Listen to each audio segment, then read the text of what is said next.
At dahil nag-trending nga yung video na nagtitinda kami ng lettuce mga mare, eto nga't isi-share ko sa inyo ang ilang proseso at paraan ng pagtatanim namin ng lettuce. 5 buwan na nga rin pala mga mare nang matigil kami sa pagtatanim nito. At dahil nabisi nga si Daddy Jess sa pinagawa naming maliit na bahay, ni-renovate din kasi ang aming taniman. At ito namang aming fur baby na si Moana talagang pumatong pa nga muna dito sa karton. Sa styro cups nga pala kami nagtatanim ng lettuce mga mare. At talagang maramihan talaga kami laging bumili nito. At mas nakakatipid nga kami dahil wholesale naming nabibili. Sa pagpuputas naman ng styro cups mga mare, DIY nga lang itong ginagamit ni Daddy Jess. Bali kailangan lang natin ng welding rod, tapos papainitan lang natin yung bandang dulo nito. At pagkatapos ay hihintayin lang natin itong magbaga. At kapag nagbaga na nga ito mga mare, ay pwede na nga nating simulan ang pagbubutas ng mga styro cups. Ang reason nga pala nito mga mare kung bakit nga pala natin kailangan pang butasan ito, dahil ang paraan ng pagtatanim namin ng lettuce mga mare ay hydroponics. At dito na rin maglalabasan yung mga ugat ng mga lettuce natin. Sa paglalagay naman ng kokopit mga mare, ganito nga pala ang paraan ng ginagawa ni Daddy Jess. Gumagamit pala siya ng PVC para kapag magta-transfer tayo ng seedlings, hindi na tayo mahihirapan maglagay. Sa system nga pala namin mga mare or sa taniman ng lettuce, makakapagtanim kami doon ng 300 pieces na head of lettuce in a cup. So ayan mga mare, bari 300 pieces yung kailangan naming bunuin para mapuno ang aming taniman. Dito nga pala sa pagtatanim ng lettuce mga mare, ang hands-on talaga dito ay si Daddy Jess. Simula sa pagpupunla, pagbubutas ng mga styro cups, paglalagay ng mga kokopit,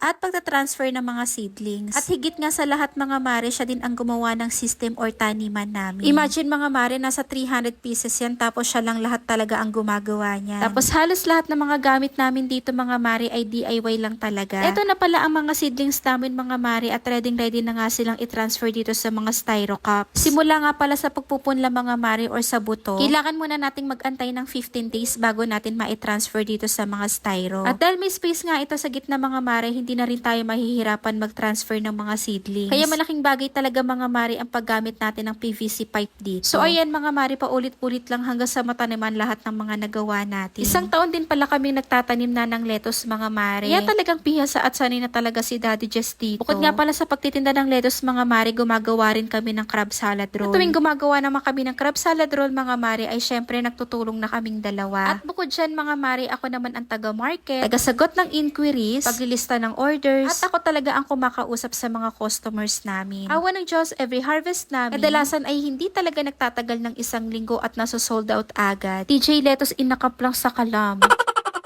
At ito na nga ang lahat ng mga babies namin mga mare. At i-update ko na nga lang kayo kapag ililipat na natin sila sa mismong taniman. Ayun lang mga mare at pare.